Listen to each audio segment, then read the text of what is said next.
ঋত্বিক ঘটকের আপনি একটি বক্তব্য বললেন, সেইটাকে চ্যালেঞ্জ করে আপনাকে আরেকটি ঋত্বিক ঘটকের খুব জনপ্রিয় কথা, ওনাকে সাংবাদিক প্রশ্ন করছেন যে আচ্ছা আপনি তো এতদিন নাটক করতেন, থিয়েটার করতেন, হঠাৎ করে আপনি সিনেমা শুরু করলেন কেন? তখন ঋত্বিক ঘটক বলেছিলেন যে আমার টার্গেট হচ্ছে যে আমি কত দ্রুত এবং কত বেশি সংখ্যক অডিয়েন্সের কাছে পৌঁছতে পারছি। তো সেই জন্য আমার একটা নাটকের মঞ্চে আমি যতজনকে একসঙ্গে আমি আমার বার্তাটা দিতে পারছি, সিনেমাটা সেটা রয়ে যাবে আরো বেশি।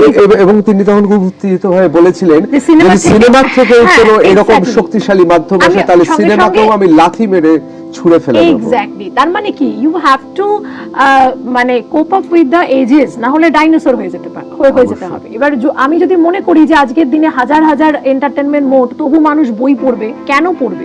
What is my USP, what is my speciality? কেন এটা আছে যে কলেজ স্ট্রিট চালায় মৃত লেখকেরা, লেখক প্রত্যেকেই নিজের মতো করে নিজের ভেতরের আর্ট